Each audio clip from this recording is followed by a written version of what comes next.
எனக்கு எங்கள் நல்ல ஒரு படம் விஜயகாந்த் சார் ப்ரொடியூசரு அவர் ஆக்ட் பண்ண படம். அதுக்கு முன்னாடி கதை வேறு ஒரு சொன்னாங்க. அப்போ வேறு ப்ரொடக்ஷனு. அப்போ ஒரு சம்பளம் பேசினாங்க. அதுக்கப்புறம் விஜயகாந்த் சார் பேசினாரு. பேசும்போது சம்பளம் நீங்கள் சொல்லுங்கள் சார், ஒரு சம்பளம் சொல்லிட்டாரு. ஓகே சார், ஓகே என்ன டக்குன்னு ஓகேன்றீங்க சார். நீங்கள் ஃபோனில் பேசுகிறீங்க, இதான் சம்பளம். நீங்கள் உங்கள்கிட்ட போய் பேசுகிறதா அது தப்பு தான். சந்தோஷமாக சொல்கிறேன், இந்த சம்பளம் ஓகேன்ட்டேன். அவர் ஹாப்பின்ட்டு வர மாட்டார். ஒரு 10 நிமிஷம் முன்னாடி ஃபோன், ஐயோ வேறு ஏதோ குழப்பிட்டாங்க பொழுது, ஏதோ கை வைக்க போகிறாங்க அப்படின்னு பார்த்தா மறுபடியும் சாமியை பேசுகிறார். அது சார் சொல்ல மாட்டேன்.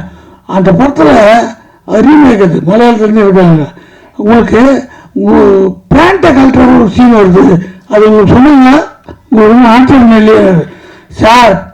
அன்றாட கழிச்சாலும் பரவாயில்ல, ஜனங்க சிரிக்கணும், அதான் முக்கியம். நமக்கு இதெல்லாம் கிடையாது சார். இல்லை சொன்னதெல்லாம் கேட்டேன், அதுக்கு தான் ஓகேதுங்க, ஒன்றும் பிரச்சனை இல்லை. எதுக்கு சொல்கிறேன்னா, ஒரு கை தேர்ந்த சினிமா கலைஞர் அதான் கேட்பாங்க. ஒரு ஓரமானவங்க அங்கே போய் துண்ணூத்தாங்க கேட்பாங்க. அதனால் இவர் எல்லார்ட்டையும் சொல்லி தான் எடுத்திருக்காரு. டைரக்ட் பண்ணும்போது இந்த படத்தை எவ்வளோ மேக்கப் பண்ணணுமோ அவ்வளோ மேக்கப் பண்ணியிருக்காரு. இப்போ கேட்டேன் சார், கதையை நீங்கள் எல்லார்ட்டையும் சொன்னீங்களா? கூட ஆக்ட் பண்ண எல்லா ஆர்டிஸ்ட்டும் அவங்க என்ன சொல்லியிருப்பாங்க, நான் இப்படி நடிக்க மாட்டேன் அப்படி நடிக்க மாட்டேன். எல்லார்கிட்டையும் நான் சொன்னேன், உங்கள் சீன் உங்கள் கேரக்டர்னா மொத்தம் இதான். அதுதான் ஒரு நல்ல தெளிவான டைரக்டருடைய குணம். உங்களை வச்சு நான் இதான் எடுக்க போகிறேன்னு தெளிவாக சொல்லிடணும். அங்கே போய் ஸ்பாட்டில் போயிட்டு நீங்கள் முந்தானே எடுத்துருக்கேன் சீனரை டக்கு இப்படி பண்ணுங்க அப்படி பண்ணா, ஐயோ நான் ரெடி பண்ணுங்க திடீர்னு சொன்னேன்ல, அங்கே போய் டார்ச்சர் பண்ணுறது. இதெல்லாம் நம்ம சினிமாவில் பார்க்குறோம். கரெக்டான டைரக்டருங்க, நல்ல அனுபவமான டைரக்டருங்க முதல்ல சொல்கிறாங்க, இது கதையில் தேவைப்படுதுன்னு உங்களுக்கு ஐடியா இருக்கா, விருப்பம் இருக்கா, இல்லைன்னா நான் கதையை மாற்றிடுறேன், ஒரு சீன் மாற்றிடுறேன்ட்டு. அதனால் தெளிவாக சொல்லியிருக்காரு. என்ன சொல்கிறேன்னா, பல வெற்றி மகுடம் சூடிய வெற்றி நாயகன், வெள்ளி விழா நாயகன், இப்படி பல பட்டங்களை சொல்லலாம். சின்ன குழந்தை முதல் பெரியவர்கள் வரை தன் நடிப்பாலும் இயக்கத்தாலும் கவர்ந்த நடிகர் மற்றும் இயக்குனர் திரு பாண்டியராஜன் சார் அவர்களை அன்போடு பேச வைக்கிறோம்.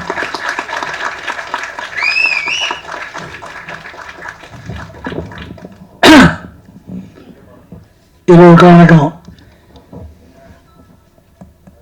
எனக்கு கடைசியில் பேச விடுறத பார்த்தா இது என்ன ரொம்ப பெரிய மனுஷனாக நினைக்கிறாங்கன்னு நினைக்கிறேன்.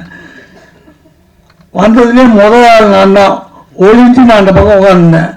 இப்போ கடைசியாக என்னை விட்டுருக்காங்க. இதுக்கு தான் முதல்லையே வரக்கூடாது. முதல்ல வந்தது கடைசியாக நான் இருக்கிறது எல்லாமே ஜேஎஸ்கே மேலே நான் வச்சிருக்க அன்பு பாசம் நட்பு தான்.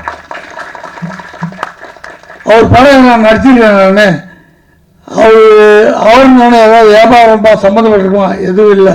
என் குடும்ப நண்பர் ஜேஎஸ்கே அவர்கள் 25 வருஷம் எனக்கு பார்க்க நினைக்கிறேன்.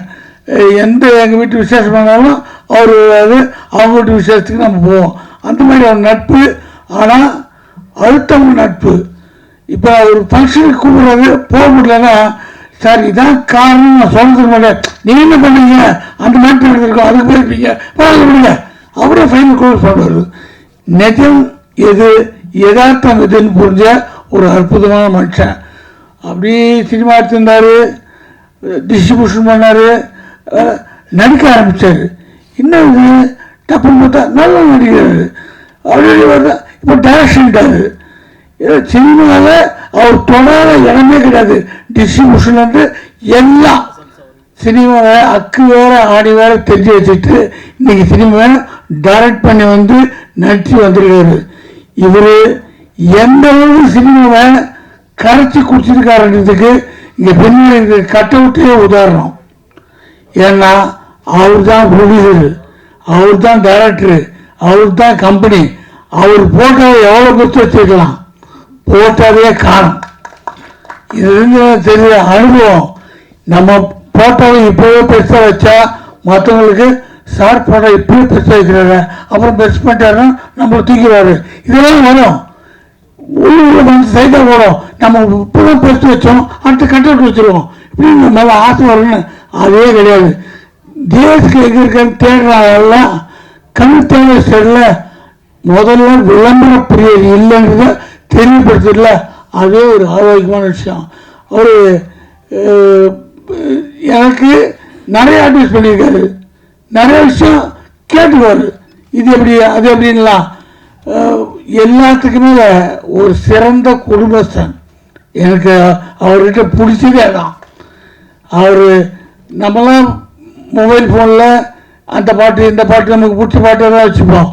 அவர் ஃபோன் ஆன் பண்ணால் அவர் பொண்ணு சின்ன வயசில் பாடின ஒரு அற்புதமான ஒரு ராகம் அதான் வச்சுருப்பார். எப்போ பார்த்தாலும் தான் பொண்ணு பாடின அந்த குரலை கேட்கணும்னு ஆசைப்படுற ஒரு அற்புதமான தகப்பன். அதான் இந்த படம் முதல்ல எனக்கு காமிச்சார், பார்த்தேன். ஆனாலும் உங்கள் கருத்து என்ன, நான் வீட்டுக்கு போய் சொல்கிறேன் போனேன். ஆனால் யோசிச்ச பிறகு தெரியுது எவ்வளோ உற்சாகம் உண்டு. டைரக்ட் பண்ணும்போது இந்த படத்தை எவ்வளோ மேக்கப் பண்ணணுமோ அவ்வளோ மேக்கப் பண்ணியிருக்காரு. இப்போ கேட்டேன், சார் கதையை நீங்கள் எல்லார்ட்டையும் சொன்னீங்களே, கூட ஆக்ட் பண்ண எல்லா ஆர்டிஸ்ட்டும் அவங்க என்ன சொல்லியிருப்பாங்க, நான் இப்படி நடிக்க மாட்டேன் அப்படி நடிக்க மாட்டேன். எல்லார்கிட்டையும் நான் சொன்னேன், உங்கள் சீன் உங்கள் கேரக்டர்னா மொத்தம் இதான். அதுதான் ஒரு நல்ல தெளிவான டைரக்டருடைய குணம். உங்களை வச்சு நான் இதான் எடுக்க போகிறேன்னு தெளிவாக சொல்லிடணும்.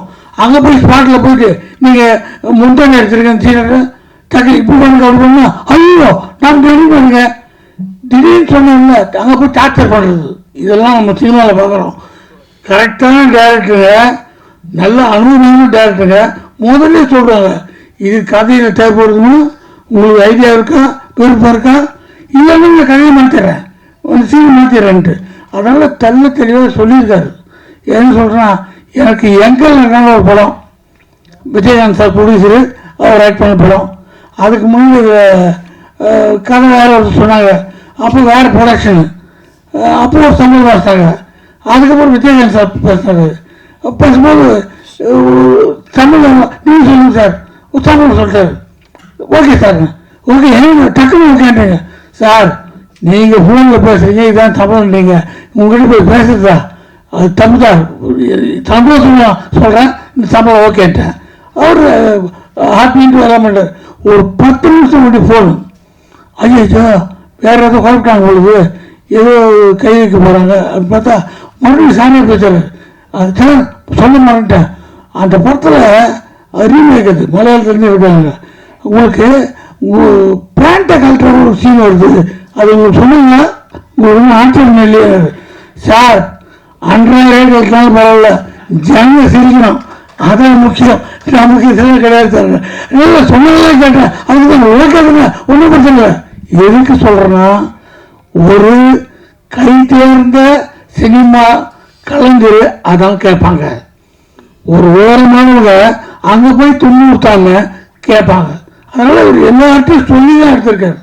இந்த படத்தை பார்த்தோம்னா எனக்கு ஏன் படம் ஞாபகம் வருது. நான் ஷார்ட் ஃபிலிம் எடுத்திருக்கேன், மகன் ஒரு படம் எடுத்தேன். அதுக்கப்புறம் இப்போ ஹெல்ப்னு ஒரு படம் எடுத்தேன். சார் அந்த படம் பார்த்தார், ஜெயஸ்ரீ சாரம். அந்த படத்தில் கதை எழுதிட்டு இந்த கதை எழுதணுமா, அந்த கதை என்னன்னா அதான் நான் என் ஃப்ரெண்ட்ஸ்கிட்ட சொல்ல முடியாது, என் ஹஸ்பண்ட்கிட்ட சொல்ல முடியாது, என் பொண்டாட்டிகிட்ட சொல்ல முடியாது, என் பசங்கிட்ட சொல்ல முடியாது. அப்புறம் ஆனால் நல்ல கதை சொன்னா இந்த மனுஷங்க புத்தி இப்படி போச்சு, ஐயோ இவ்வளோ மட்டமாக நாளாகுது, இப்படிலாம் நினச்சிட்டாங்கன்னா என்ன ஆகுது பயம். ஆனால் நல்ல கதை யோசித்தேன். 1 மாதம் வச்சுக்கிறேன், கதை எழுதிட்டேன், எடுக்கலாமா வேணாமா எடுக்கலாமா வேணாம்னு. அப்புறம் ஒரு நாள் வச்சேன், நமக்கும் இந்த சினிமா இவ்வளோ நாளும் சோறு போடுது, இவ்வளோ யோசிச்ச பிறகும் இந்த தாட்டை சொல்லலாம் அப்படி. ஆனால் படம் எடுத்துட்டா எல்லாம் ஒத்து போக கதை நல்லா இருக்கும். ஆனால் எடுக்கிற வரைக்கும் ஊர் போகுது. அந்த படம் ஷூட்டிங் முடிச்சோடனே ஓன் தனியாக உட்காந்து அழுவேன். 10 நிமிஷம் படம் தான், ஓன் உட்காந்து வீட்டில் எப்போ இந்த படம் எடுத்து முடிச்சுட்டாப்பா. இங்கிலீஷில் எடுத்தேன், நான் பாண்டியராஜன் போய் இங்கிலீஷ் படம் எடுத்தேன், இங்கிலீஷ்லையும் எடுத்திருக்கேன். எடுத்து அந்த படத்தை நமக்கும் ஆசை, நேஷனல் அனுப்புவோம் உடனே ஜனாதிபதி அவார்டு கொடுத்தாங்கன்னா ஒரு ஃபோட்டோ எடுத்து வீட்டில் மாட்டிக்குவோம், வரவங்களாம் பார்ப்பாங்கன்ட்டு. அது போனது திரும்பி வந்துச்சு, நமக்கு வரல. ஆனால் சும்மா இல்லை, எல்லா ஃபெஸ்டிவலுக்கும் அனுப்பிச்சேன். அப்போது சவுத் ஆப்பிரிக்காவில் ஒரு ஃபெஸ்டிவலுக்கு அது செலக்ட் ஆச்சு. அவன் சவுத் ஆப்பிரிக்காவில் நீ விருப்பம் வந்து வாங்க நான் ஃபெஸ்டிவலுக்கு, ஏன் விடுவானோன்ட்டு நான் சவுத் ஆப்பிரிக்காவுக்கும் போயிட்டு வந்தேன் அந்த படத்தை. அப்போ இந்த மாதிரி யூடியூப்லாம் அப்படி இல்லை, அப்போ தான் ஆரம்பிக்கிறாங்க. அந்த படம் முடித்து ஒரு 2 வருஷம் பொறுத்து யூடியூப்பில் போடலாமான்ட்டு ஒரு யூடியூப் கம்பெனியில் போட்டேன். அவங்க 60-40 அக்ரிமெண்ட்டு, எனக்கு 60%, அவங்களுக்கு 40%. சும்மா போட்டு வச்சுட்ட படத்தை கொடுத்தா 1 மாதத்தில் எனக்கு அந்த கம்பெனிலேருந்து 5 லட்ச ரூபா கொடுத்தாங்க. அது பெருசு இல்லை. அந்த படத்தை இது வரைக்கும் 2,80,00,000 பேர் பார்த்துருக்காங்க. ஆனால் இந்த படத்தில் இருக்க மாதிரியே அந்த கதையை சொல்லும் போது எனக்கு அவ்வளோ டென்ஷன் வருது. எடுத்தோடனே பார்த்தா என்ன காட்டியா, எப்படி வந்துச்சியா, படம் பார்த்தோன்னா அழுகுறாங்க. அந்த ஃபீலிங் தான் ஜேஎஸ்கே சார் படம் பார்க்கும்போது எனக்கு வந்தது. இந்த படத்தில் இந்த ஃபீல்லாம் கொண்டு வந்து அவர் சொல்கிற மெசேஜ் இல்லை, அற்புதமான மெடிசன்.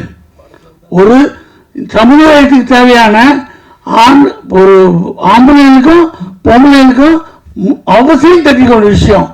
இதை தேன் தடி கொடுத்தாதான் போய் சேரும். அழகா இதை எங்கேயோ கொண்டு போறாரு, எப்படின்னு பார்த்தா கடைசியில் கொண்டு அற்புதம் முடிக்கிறது. எல்லாம் சொன்னாங்க தியேட்ரிக்கல்லி பயங்கர வசூல் ஆகுன்ட்டு.